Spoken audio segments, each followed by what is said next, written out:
Hey guys! Welcome to my first Halloween video this year. That's right, this year I plan on making multiple Halloween videos.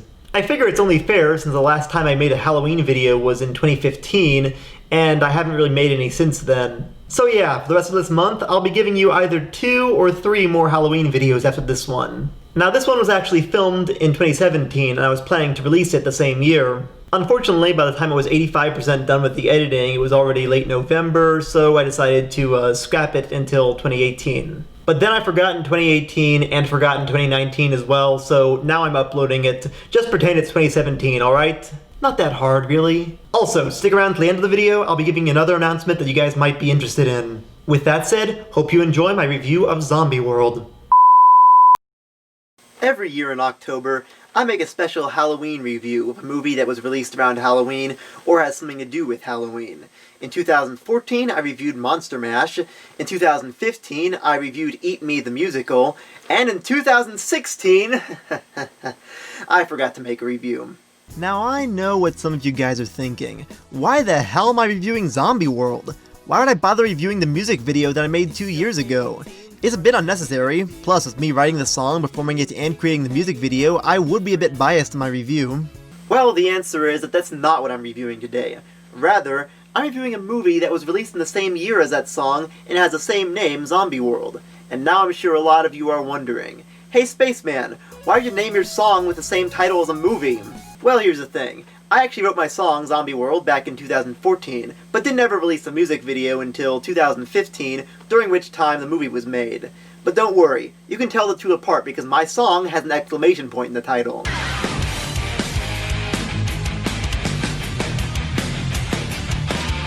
I don't actually know much about this Zombieworld, except that it's apparently an anthology horror comedy consisting of short zombie-themed vignettes made by independent filmmakers around the world.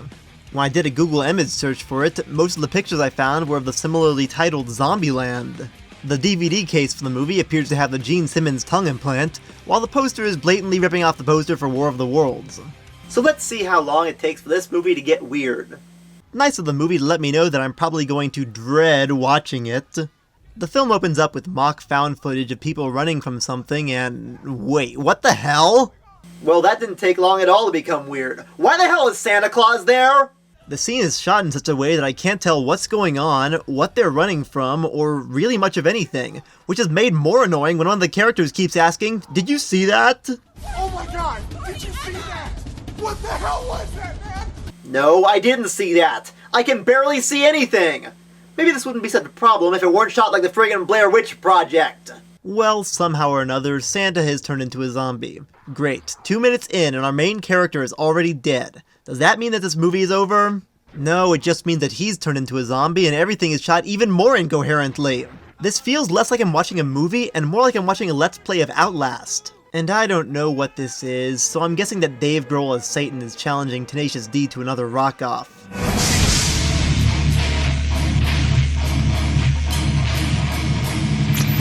This opening title demands better music. Welcome to Zombieworld, where we crush your dreams. Sing, I love being a Z-O-M-B-I-E. Being a zombie movie, we get an exposition scene that's just like every other exposition scene in a zombie movie. Say it with me, guys. A virus escaped from a lab and started killing people, but then it mutated and it came back from the dead. Is there ever a virus in these movies that just kills people and they remain dead? And I apologize to the graphics in the beginning, because these look even more like they belong in a video game rather than in a movie. It cuts to a television that's playing the worst news station ever. Live at 10 p.m. highest definition. And brought to you by weed, apparently. The news opens with the host, Marvin Gloat, fending off some zombies while the useless cameraman doesn't even help. Maybe if you helped him kill the zombies instead of just standing there filming, he wouldn't have blood pouring down his neck. The news you need from the people you trust. Ah, shit! Stay! Yeah, I trust this as a legitimate news station even less than I trust that that's real blood. The human race has had its day. Now, we are living in Zombie World.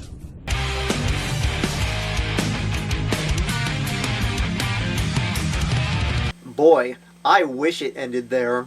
As researchers desperately scour their expansive heads, trying to find clues as to what may have caused the zombie apocalypse, Well, why are they doing that when they could just watch the opening exposition dump?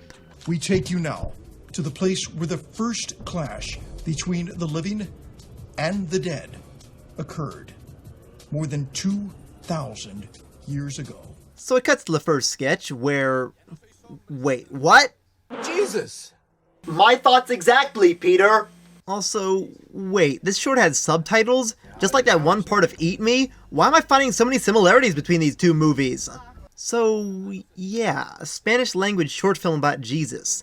That's exactly what I expected to see when watching a movie called Zombieworld. Jacob, or Jacobo, comes to Jesus with news that his son, Lazarus, or Lazaro, is dead, and Jesus promises to resurrect him. Wait, this isn't accurate. Lazarus was buried with a giant stone blocking the entrance. And how do I know that? I'm not even Christian! ¡Lo ha logrado! ¡Nuestro hijo está vivo! ¡Lo ha logrado! Jesús, has hecho un milagro. Muchas gracias.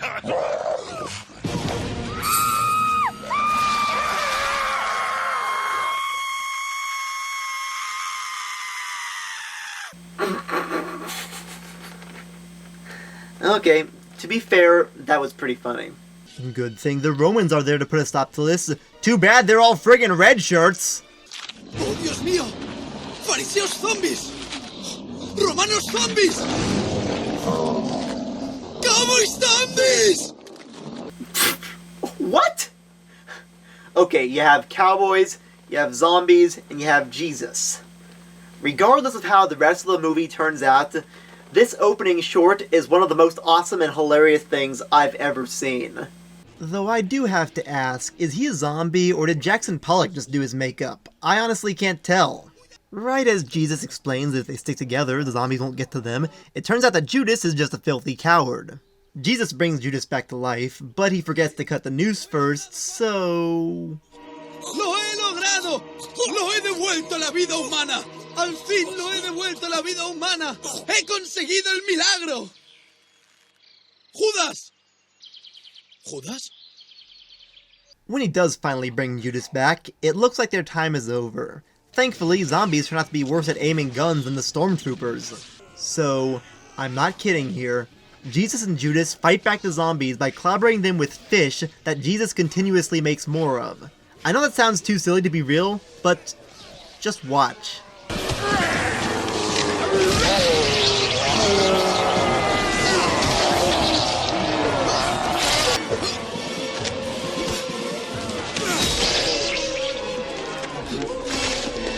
Os gusta morder, ¿eh? Os va a encantar la piraña.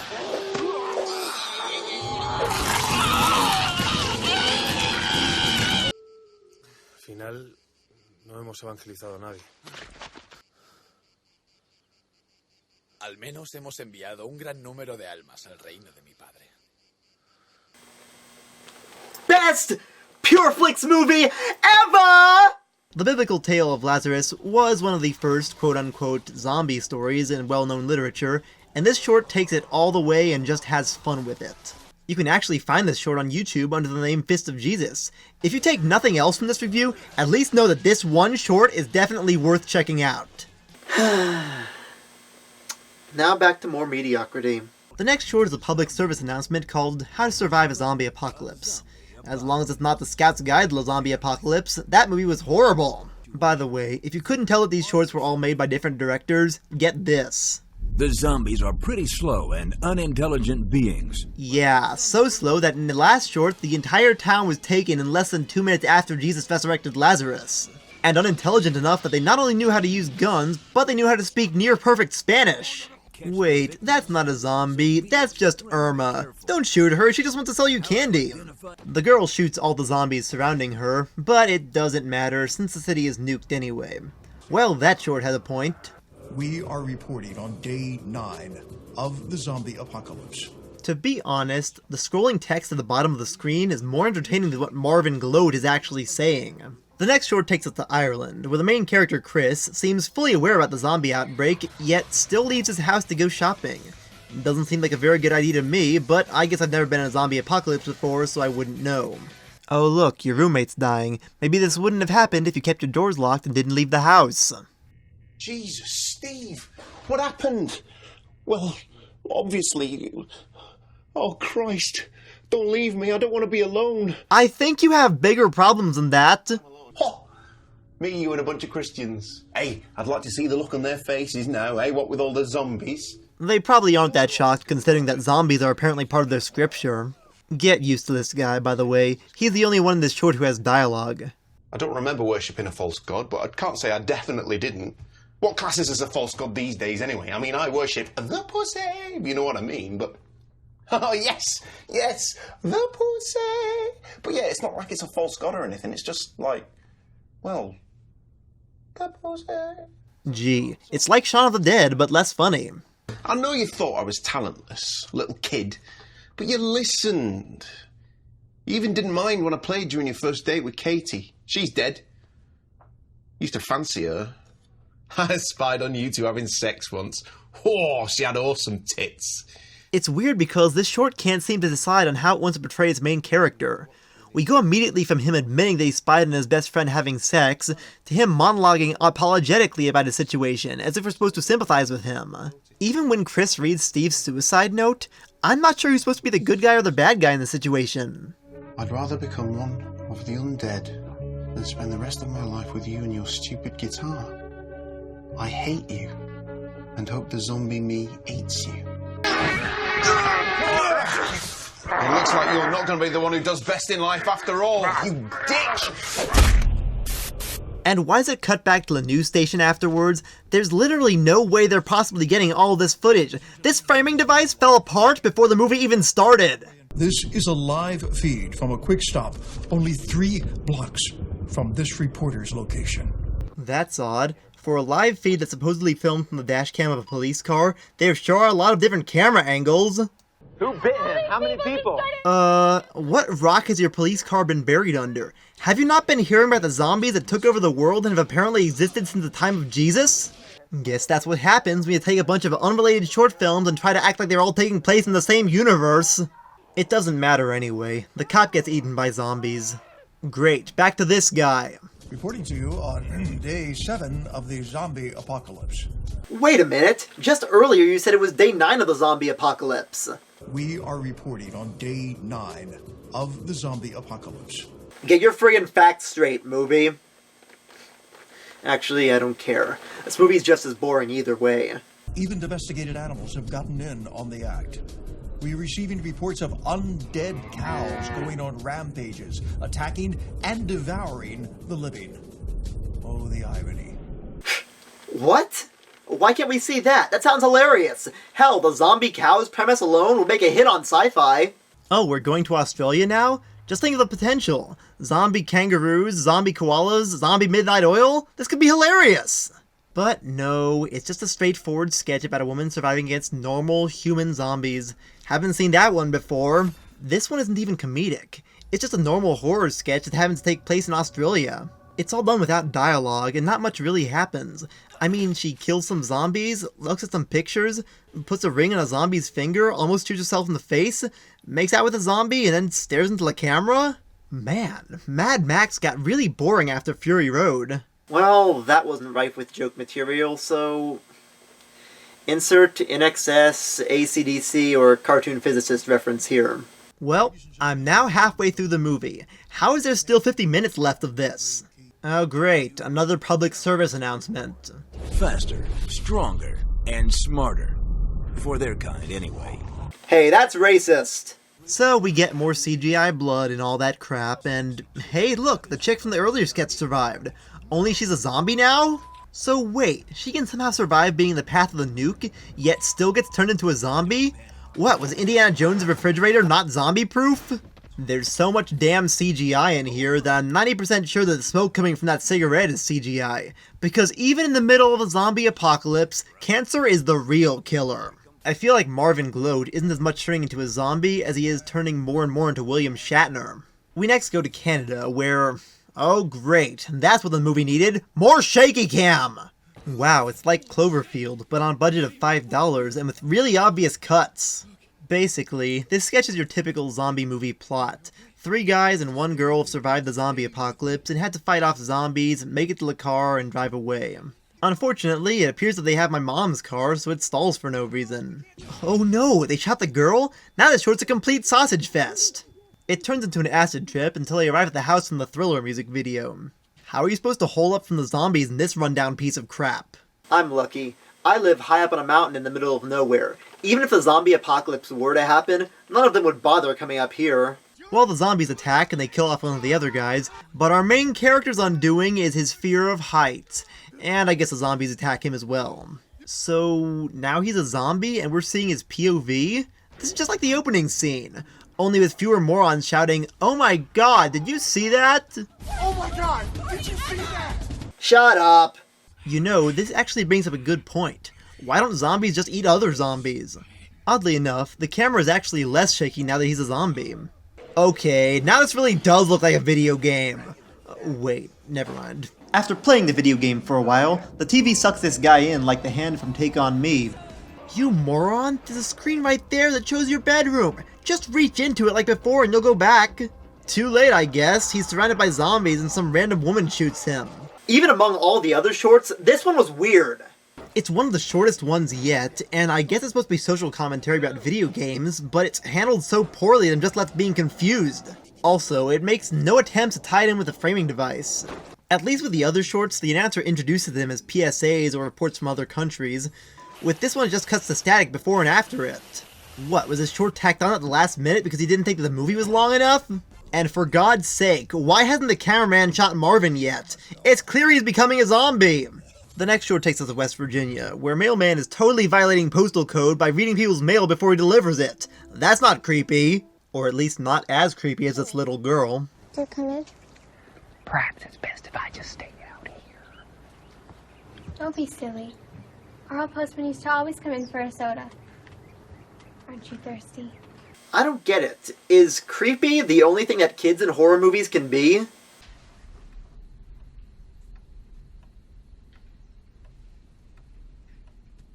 Guess so. Alice, the young girl, explains that her mother insists that she put out 4 sodas every day, because she is coping with the death of her husband and his younger brother. One of the men, his hands wet with sweat, dropped his pickaxe. When it landed, the steel from the blade hit the tiniest piece of flint hidden under a rock. It quickly caught ablaze and burned in a straight line towards a nearby box of dynamite. And when their twisted and lifeless bodies were finally found, It looked like this. The mom comes in, clearly delusional and thinks that the husband will be home. But the background music makes me think that something goofy is going on. Yes. Yes, indeed. You know, I think it would be okay if you signed for him, being as you're married and all. And oh, here he is now.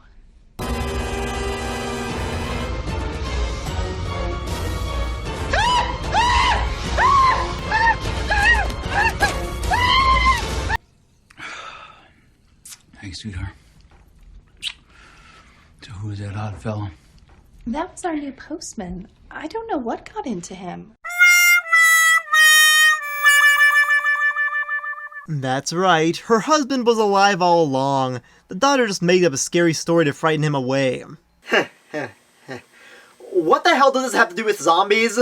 This short wasn't even about zombies. It was just about a little girl who likes to make up scary stories and troll people. How does this tie in with the rest of the story? Are all the other zombies normal people as well? What sense does that make? The short itself is fine. Clever even. It nicely conveys a feel of 1950s rural America, which helps add to its creepy atmosphere. But I feel like it belongs in a completely different movie, or just as a standalone short like it was intended to be.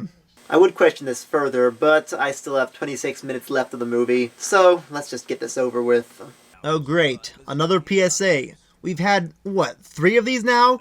So we get 3 PSAs, but only 1 short about Jesus killing zombies? That was the best part of the movie, damn it! Also, really? You let your car get stolen while taking a piss?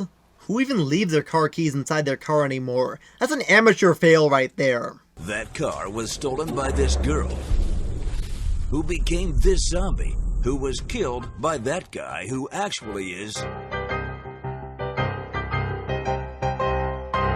this guy. That's karma for you. Wow, so it goes full circle. Too bad I don't care. We like to believe in that old saying, when there's no more room in hell, the dead will walk the earth. And damn it, stop reminding me of better movies! Also, dude, you're surrounded by zombies. It's not the best time to be falling in love. To stand for the whole human race, so we all can survive another day in Zombieworld. No, it's still not over yet. To be honest, I don't even care what this last short is. It won't save this movie. I just want to get this over with. Wait, subtitles? And it's in Spanish?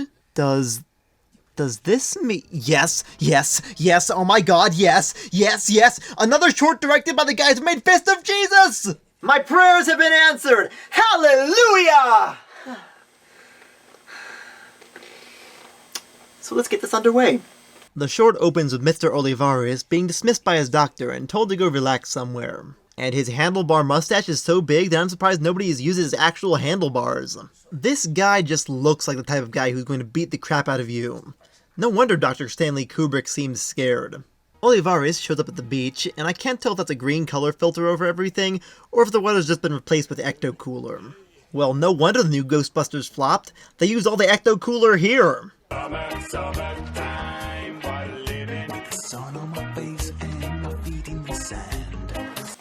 Now there's some Spanish I can understand. Olivares covers himself with mud and cools off, much to the amusement of our beachgoers.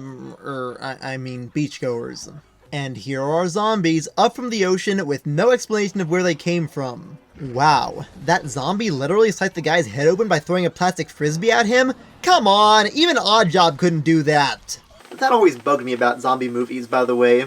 The zombies are undead human beings, yet they can tear people's limbs off with ease, have superhuman strength, and can overtake a town within minutes?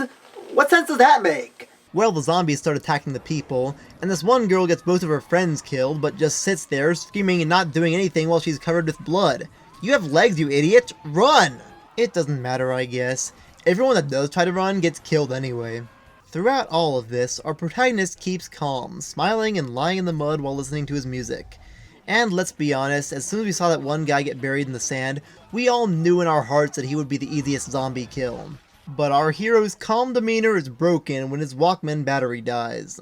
I would make a joke about who still uses a Walkman in the 2010s. But, well, I used a Walkman up until 2014 when it was stolen. But seriously, who steals a Walkman in the 2010s? This has gone too far. Does anyone know the Spanish word for Hulk smash? I don't know what the problem is. Just look at his face. He's having more fun killing zombies than he did when he was relaxing. Maybe I was right. The zombies really are bleeding Ecto Cooler. I don't actually have any commentary on this part, so I'll just show you the highlights.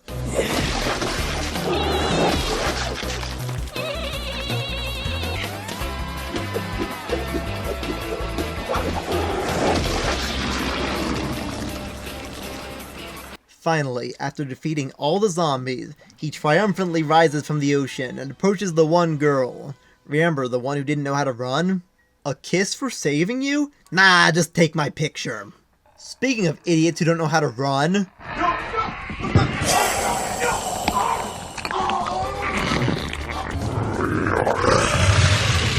I'm Marvin Gold, KPRS News, reporting from Zombieworld.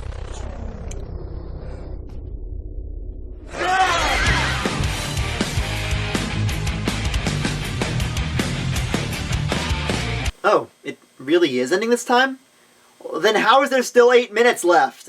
Wait, never mind. The rest of the movie is just end credits. Am I going to review them as well? Hell no! The less I have to sit through this movie, the better! This movie was a mess! But to be fair, some parts were pretty funny. There are exactly 2 really funny segments in this movie, both of which are the Spanish language shorts Fist of Jesus and Brutal Relax. Ambas de esas películas cortas son muy graciosas y recomiendo comprobarlas. But apart from that, I don't quite know what to make of this movie. The setup of all of them being on a news station falls apart under any scrutiny, and the shorts themselves were of inconsistent quality and even varied in tone, with many being horror comedies while others were more straightforward horror. To be honest, I don't know how many of these were filmed for this movie, or how many were just pre-existing shorts that they just happened to use here. Especially since many of these segments just felt like filler to pad out the 1 hour 40-minute runtime. Many of the individual shorts are funnier than the whole film, but put together, it's just hard to follow. Still, if you're into horror and you're into anthology films, maybe you could check this out, but it's probably easier and cheaper just to watch the shorts online. At the end of the day, though, it's still better than Monster Mash, so that's something. Well, the zombies who just follow the crowd think you're crazy. Hey guys, so here's the other announcement that I was talking about at the beginning of the video. I have a radio show. That's right, I have an actual radio show where I'll be playing music. You can find it on Harrisonburg's college radio, WXJM. You can listen at WXJM.org, or if you're in the Harrisonburg area, it's 88.7 FM. My show is called Blasting Off, and it's going to be 1.5 hours of face-melting rock. So yeah, I'll probably be having my first show next week. It's going to be on Thursday at 10 to 11:30 p.m., and then hopefully every week after that at the same time. Again, that's WXJM.org, 88.7 FM. Give it a listen if that's something you're interested in. And otherwise, I'll see you guys next time with more Halloween videos. Peace. Think you're crazy.